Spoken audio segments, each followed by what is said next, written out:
Pasado alas 10 ng umaga nang dumaong ang barkong Allison sa pier ng Zamboanga City.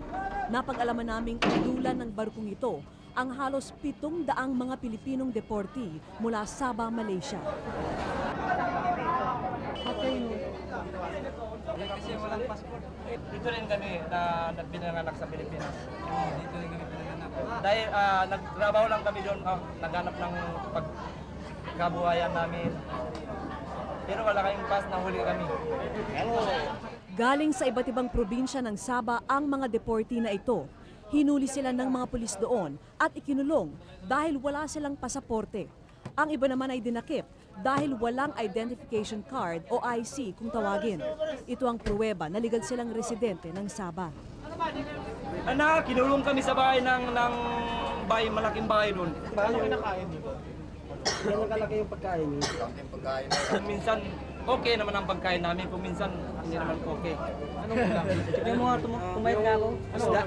Yung isda, Dilis. Sa katotohanan naman, parang kaming hayop, baboy. Galis. Pero naggalis dahil sa loob. Matulog kami, walang damit. Naman, nakabrit ka lang. Oji! Nakabrit. Tapos nakasimento ka natutulog. Yun lang. Malamig talaga. Karamihan sa mga deportee na ito ay galing sa Sulu, Cotabato, Tawi-Tawi at Jolo. May ilan ding mga Tagalog at Bisaya. Marami sa kanila ang nakarating sa Sabah sa pamamagitan ng mga illegal recruiter. Ang iba na may gumamit ng tinatawag na backdoor exit. Sila yung nangahas na tumawid ng karagatan mula Jolo patungong Sabah, sakay ng mga illegal na bapor na kung tawagin ay temper. Mababakas pa sa mukha ng mga deportee ang pagod at lungkot na dinanas nila sa loob ng piitan. May ilan sa kanila na umuwing walang tsinelas at walang kadaladalang damit. Pila bulan na yan? Ang kabulan? Pila bulan ko na jail? 7 months sa prison. Ngunit marahil ang higit na kalunos-lunos para sa mga deportee na ito ay itinuring na nilang tahanan ang Sabah. Ang iba kasi sa kanila ay doon na lumaki at nagkapamilya. Pero kahit Sabah na ang kinikilala nilang bayan, hindi naman handa ang lupain ito upang sila'y kupkupin at pangalagaan. Pasaporteng Pilipino o kaya identification card pa rin ang hinahanap sa kanila ng mga otoridad. At kapag nadapot ka ng mga pulis na walang hawak na mga dokumento, balik ka agad sa Pilipinas. Hindi, mayroon ini-issue sa Sabah yung passport na parang parang yun, kukuha kami, 200 ringgit. Tapos yun, i-apply namin ng trabaho. Pag nahuli kami ng pulis, hindi namin ipapakita yun dahil yun, para sino, tatakbo na lang kami. Yung para sa yung pantik. Pero alam yung delikado yun, di ba? Hindi, alam naman, pero pag trabaho lang. Kung mahuli kayo, paano yung mga pamilya nyo? Wala kayo papadalang pera. Hindi, sandali lang, isang buwan lang babalik dito. Doon, ganito lang pinag-aralan. Bakit walang eskwela, makatrabaho tayo. Pag okay ng passport pa, balik dahil nandoon ang ama, misis namin, anak namin, kakawa naman wala na pagkaanak buhay. Yan yung pamataw, 600 plus yun eh. Legal man o illegal ang pagpunta nila sa Sabah, tuloy pa rin ang pagdagsa ng mga kababayan natin sa banyagang lupain ito. Umaasang ang mahusay na kabuhayang napakahirap hanapin sa ating bayan ay dito nila sa Sabah matatagpuan. Magandang gabi po sa inyong lahat. Ako po si Vicky Morales. Ngayong gabi sa Eyewitness, susundan natin ang mapapait na kwento ng mga Pinoy na nakipagsapalaran sa isang banyagang lupain at umuwing walang dala-dala, kundi ang mga nasuwing pangarap at nabigong pag-asa. Ma'am, pwede one way, ma'am?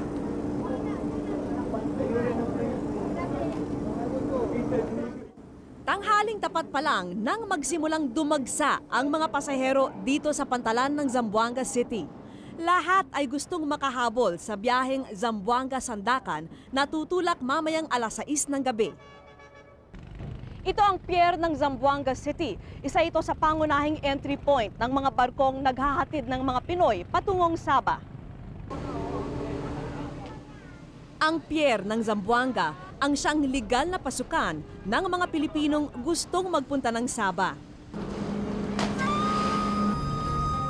Mula Zamboanga, babaybayin ng barkong ito ang karagatan patungong pier ng Sandakan sa Sabah.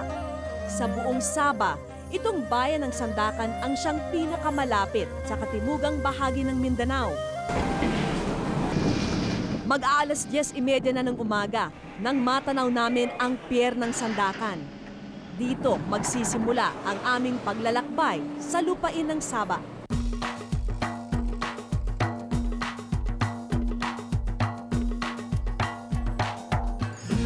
Sa unang tingin, parang ungpin lang ng Maynila ang Sandakan na siyang tiniguriang Little Hong Kong ng Saba. Pero may nakapagsabi sa amin na napakaraming Pinoy ang nagtatrabaho rito. Totoo nga yun, dahil sa bawat tindahan at restaurant pasukin namin, may mga Pinoy kaming nakikilala.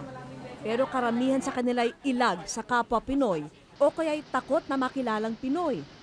Inisip na lang namin na siguro may mabigat silang dahilan kung bakit kinakailangang ilihim nila ang kanilang pagkatao. Lalo nung malaki ang tubig. Humantong ang paglalakbay namin sa tagong lugar na ito. Ayon sa aming kontak, mapanganib dito dahil karamihan sa mga nakatira rito ay mga Pinoy na TNT o yung bang tago ng tago. Sa lugar na ito namin nakilala si Tony. Nung nahuli ako, binuka lahat yung hiubaran ako. Tinitingnan yung katawan kung may tattoo ka. Kung siguro kung meron akong tattoo doon, nakusunada ako, hindi na ako makadeport. Dahil ang ano nila no, stricto talaga ba. Nakita yung pera ko, 150. Sabi yung pulis, kung gusto ko daw lumabas, bebas ako. Kalabas, ibigay ko yung 150 sa kanila, no? Yan, pag bigay ko sa kanila 150, pinalabas na ako. Sa likuran dyan, no? Sa mga... 5 taon ng TNT si Tony dito sa Saba. Hindi raw siya madalas napapadpad sa lugar na ito dahil isa siyang forest ranger na malimit ay nasa kagubatan. Hindi ako nagbababa doon. Kung minsan-minsan lang ako magbababa. Kung mga December, magbaba ako. Swerte-swerte lang. Kung mahuli tayo. Paano magbaba? Bumaba dito sa Sandakan. Kung sa bukid lang kami, walang checking. Ang Pilipino nagtatago. Ang Pilipino. Parang nandoon kami sa, parang nandoon kami sa forest ba? Parang hinahunting kami. Para kaming, yung parang baboy kami na, ginanon kami ng mga hunter, nasana yung baboy, huntingin ko yun. Parang ganun. Marami na rin kasamahan si Mang Medardo na nahuli, nakulong at na-deport. Pero pasalamat na lang si Mang Medardo dahil hindi pa raw niya nararanasan yon sa loob ng 7 taong pagti-TNT dito sa Saba. Sanay na sa kaba. Pag makakita kami ng mayroong nakaposting doon, takbo. Pag may yung sa highway, pag may naka-checking, lari. Pag mahuli ka, kawawa ka.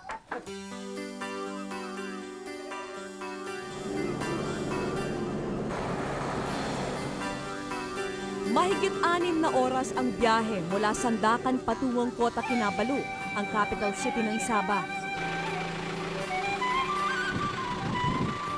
Mula Sandakan, itong syudad ng Kota Kinabalu ang madalas puntahan ng mga Pinoy dahil kitang-kita nyo naman, talagang unti-unting umuusbong ang kaunlaran dito sa lugar na to. Dahilan kung bakit dumarami na rin ang mga trabaho na naghihintay sa mga Pinoy.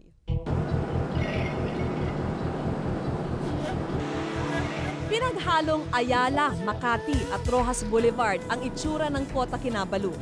Malalawak at malilinis ang mga kalsada. Marami ring gusaling itinatayo rito at karamihan sa mga construction worker na nagtatrabaho rito ay mga Pinoy.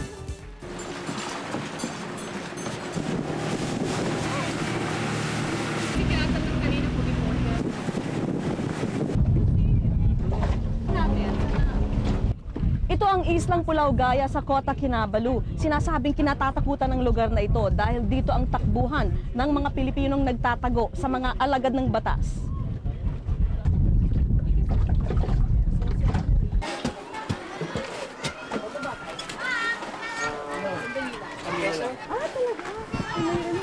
Sige nga, dalhin niya nga ako doon.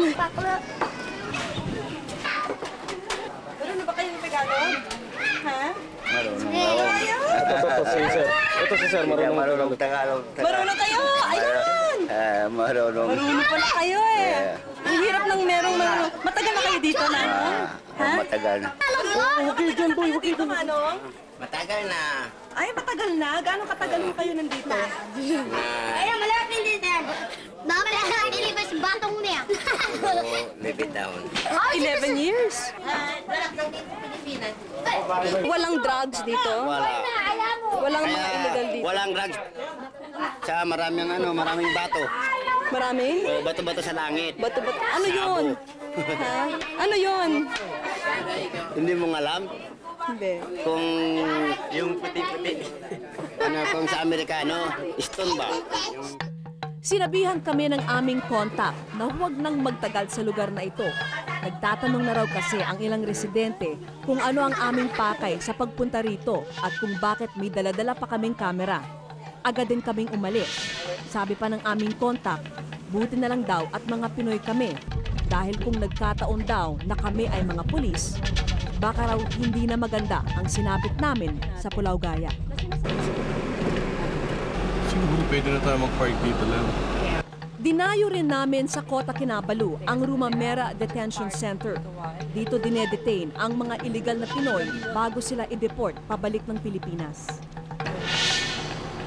Hindi gaanong makalapit ang kamera namin dahil baka maispatan kami ng mga pulis na nagbabantay rito. Maliban sa mga gwardiya, hindi nakakalabas ang mga Pinoy na nakadetain dito. Ikinuwento sa amin ni Mang Medardo ang dinanas na hirap ng mga kasamahan niyang nakulong sa Rumamera.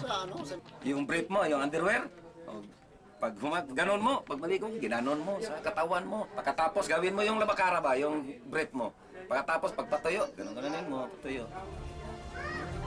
Pag matuyo, pak!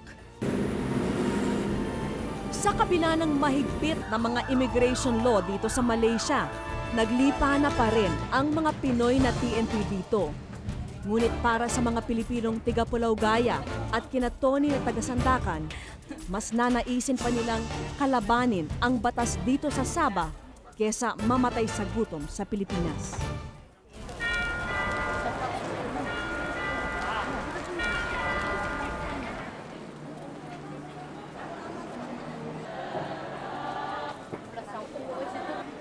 Umaga ng Linggo, binisita namin ang Sacred Heart Parish Church dito sa Kota Kinabalu.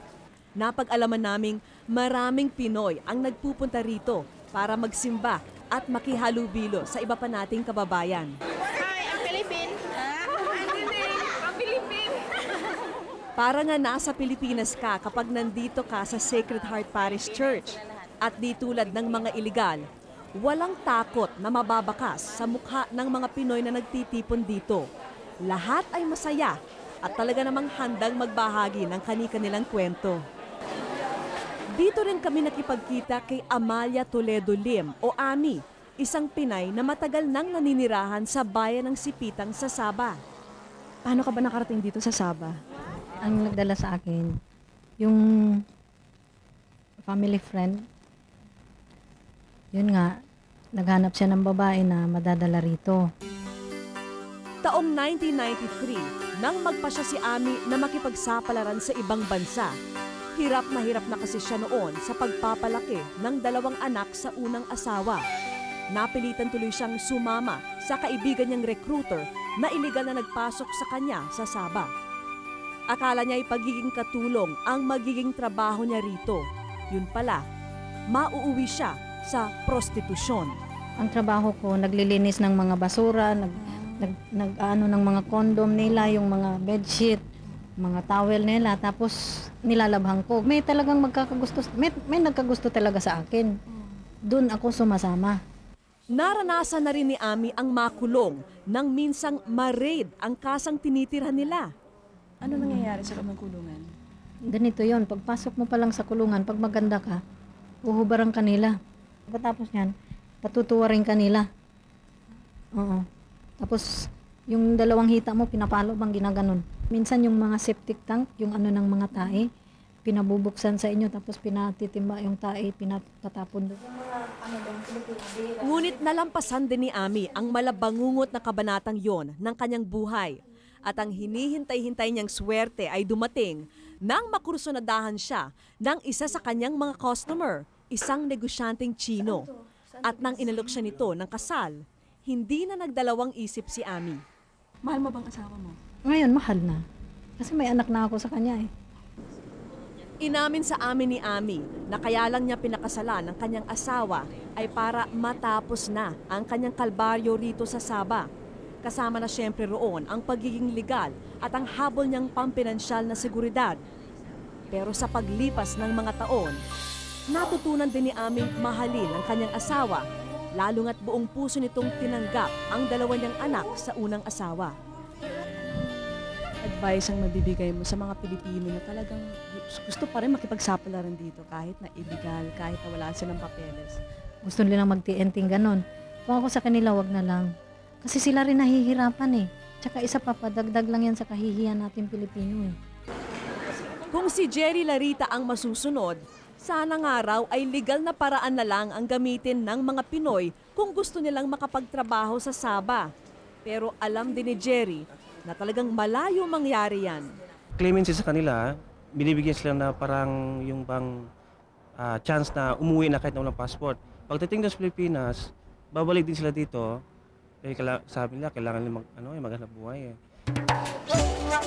Taong 1991 nang unang mapadpad si Jerry dito sa Sabah sa tulong ng kapatid niyang isa ng Malaysian citizen. Dahil tapos ng civil engineering, agad siyang nakakuha ng trabaho sa isang Malaysian company sa Kota Kinabalu. Ngayon, isa na siya sa pinaka-in-demand na inhinyero dito sa Sabah. Nasa harap tayo ngayon ng mosque na dinesign ni Jerry at karamihan sa mga nagtayo ng mosque ito ay mga Pinoy construction worker. Bakit ka pa umalis ng Maynila at pumuntang Malaysia 10 years ago? Ay, kasi apply na ako na-apply sa Maynila eh. Tapos ilang buwan akong nagsakripisyo doon eh. Walang tumatanggap sa akin eh. Ano nangyari dito? Kinabukasan, tinawa ko na isang in-applyan ko. Tapos following after that, mga 3 o 4 days after that, tinawa ako ng 3 para mag-report na sa doon sa kumpanya nila. Swerte na rin ni Jerry dahil malaki ang pangangailangan ng Sabah para sa mga profesional tulad niya. Ngunit alam din ni Jerry na nabibilang siya sa kakapiranggot na populasyon ng mga Pinoy na legal na naninirahan at nagtatrabaho dito sa Sabah. Lahat naman ng kadami ng nasisirang record natin Pilipino na pumunta sa ibang bansa tapos TNT lang ng TNT.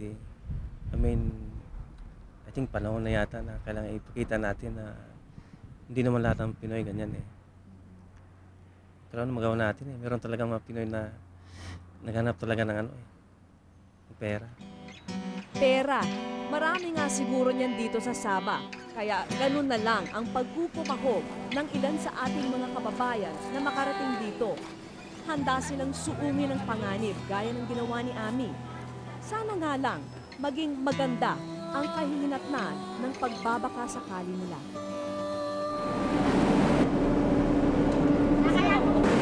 Sa paglalakbay namin pabalik ng Zamboanga, napag-alaman naming mahigit sa 100 deportee na naman ang lulan ng barkong sinasakyan namin. Dala-dala na naman nila ang malalagim na karanasang pinagdaanan nila sa loob ng kulungan. Matagal na ako doon, may isang matandang babae, walang kasalanan, na hindi bigla siya nakaligo. Alam mo naman ang matanda, mahina na. Biro mo pinainom ng tubig na may tai galing sa bowl. Narito tayo ngayon sa DSWD Crisis Intervention Unit sa Zamboanga City. Dito pansamantalang naninirahan ang mga Pilipinong dineport mula sa Sabah. Kabilang sa mga deportee na nandito ang pamilya ni Mang Basir. Taong 1997 nang una siyang makapasok sa Sabah gamit ang backdoor exit sa Bonggao, Tawi-Tawi. Pagkaraan ng ilang buwan, pumalaot din ang kanyang asawang si Christy at ang kanilang 3 anak. Sama-sama silang namuhay bilang mga TNT sa Sandakan. So hindi kayo nahuli ni isang beses noon? Hindi ako nagpupunta sa bayan. Okay na sana ang pagbubuhay TNT ni Mang Basir. Kumikita siya ng 15 ringgit o halos 200 piso sa araw-araw niyang pagtatrabaho sa bukid. Ngunit sa kasamaang palad, Napagbintangan si Mang Basir na nagtatago ng baril sa kanyang bahay. Dinekip siya ng mga pulis, pati ang kanyang asawa at mga anak. Na kami pinasok doon sa post, ang sabi ko sa mga anak ko, kung patayan ang ama nila, sama-sama lang kami. Inuwa ko yun. Nawagan ko mga anak ko. Pagkatapos sabi ng pulis, huwag mong hawakan yan. Ang sabi ko, sabihin ninyo kung sino ang sabi. Ang sabi ko sa kanya, nagpunta kami sa Sabah, umanap ng kaunlaran. Kami, mahirap. Ang sabi ko, bakit pinagbintangan kami ng kasalanan na wala namin nagawa? Ikinuwento sa amin ni Mang Basir ang mga pang-aabusong ginawa ng mga pulis habang siya'y nasa kulungan.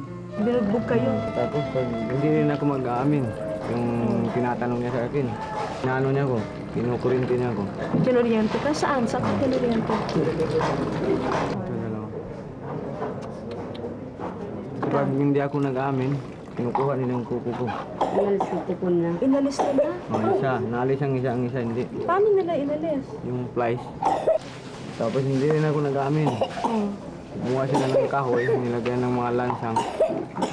Tinano niya sa gasol ba? Ginagano niya, pinainit niya. At tapos siya nag-init na siya, nagpula. Ilagay nila yung mga pinaglagay. Dami niya, no? Kung may binahan mo yan. Punta dito. Nalagas din ang mga ngipin ni Mang Basir dahil binayuraw ito ng mga pulis ng Armalite.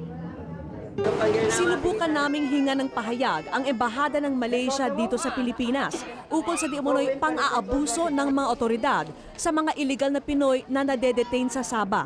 Ganito ang kanilang naging tugon. Foreigners traveling to Malaysia must enter the country through designated immigration entry points and must possess necessary immigration authentication and passports authorizing stay in the country.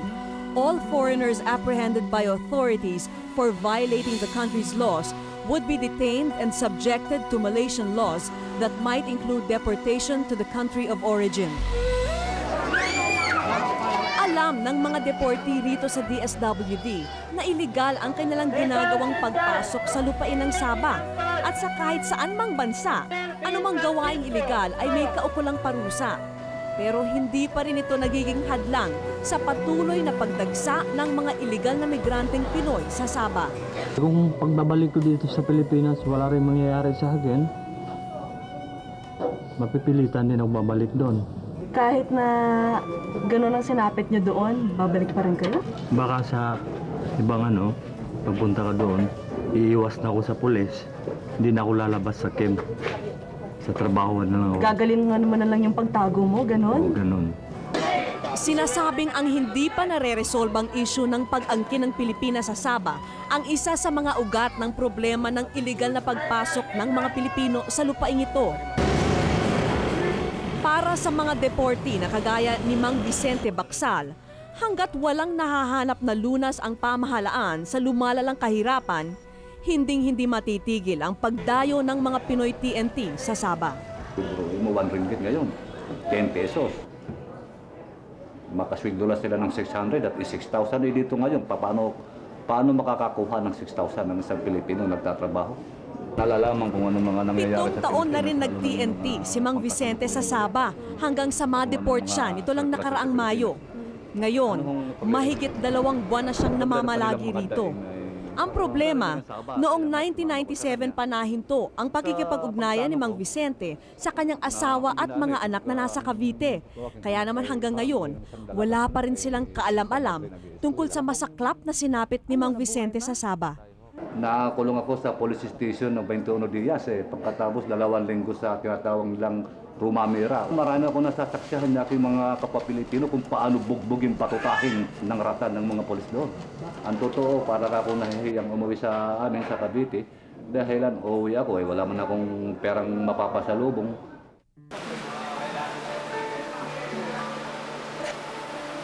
Matapos mawalay ng 7 taon sa kanyang pamilya, nagpasya kaming ihatid si Mang Vicente sa kanyang pamilya sa Cavite. Magkahalong tuwa at kaba ang nararamdaman ni Mang Vicente. Natutuwa dahil sa wakas, muli niyang makikita ang kanyang pamilya.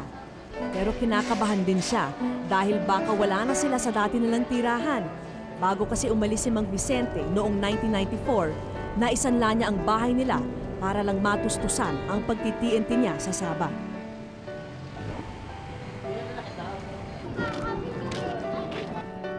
Tao po. Ito po ba sila Aling Eder?